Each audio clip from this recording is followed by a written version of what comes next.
right, here we go. Trey D, welcome back. Young Vlad, what's cracking?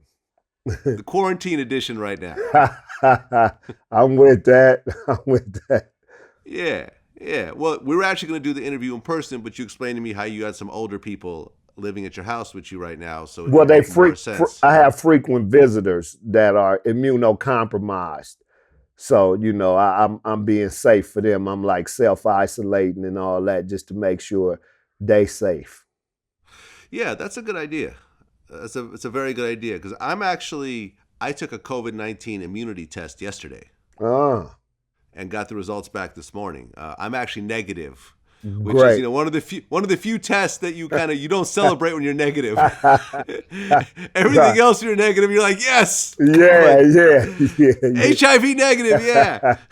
But in this case, being that I'm negative means that I haven't gotten it already, which means that I am still potentially susceptible to it. Oh, okay.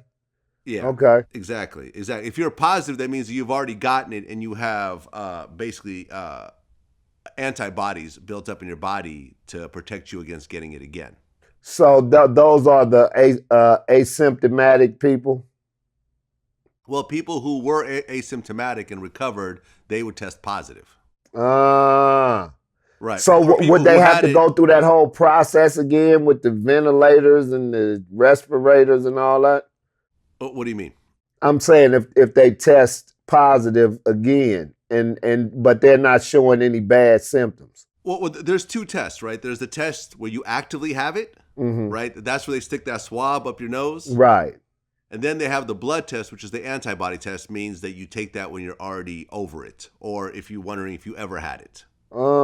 Yeah, I never had any symptoms, but a lot of people, you hear a lot of people like Meek Mill say, oh, I was really sick in February. It was the worst I've ever been sick, so I think I've already had it. Right. So here's a way of checking to see if you already had it. Because I was kind of sick in January also. So I'm like, okay, maybe I already had it. But in my case, I didn't already have it. Right. So right. It just means I still have to be careful. I still have to cover. I still have to quarantine. I think everybody should. Yeah. You know what I mean? If not, if not for yourself, do it for your old auntie or your grandma or, one of your kids that might not be able to, recover because that similar virus to Kawasaki or whatever that start hitting the kids and stuff like that. When people was thinking kids were immune from it and stuff like that.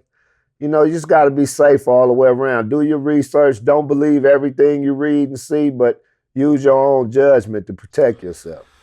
Yeah, when I see these kids in the clubs and the pool parties and everyone's packed out and it's like, yo, I just don't get it. But then again, I got to be my age by not being stupid.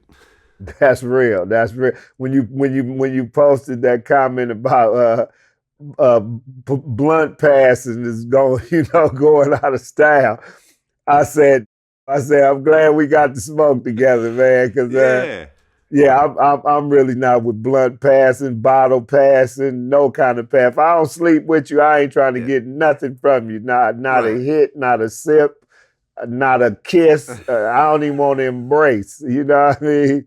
Dap me. Yeah, with the elbow. Why I wear gloves so I can get, Oh, yeah. I mean, I feel grateful that I smoke with you, Snoop, Be Real. Yeah. From Cypress Hill. Me too, yeah. Those are memories that I will always cherish because they'll never happen again. And I actually had some Sun Rocks for you today, too. You know what I mean? But we didn't get to connect, so I put it on ice for you. I got you. Thank you. I'll definitely smoke those up because I've still been smoking this whole time just by myself. Oh, yeah. You too? Yeah. Me too. Me too. Right.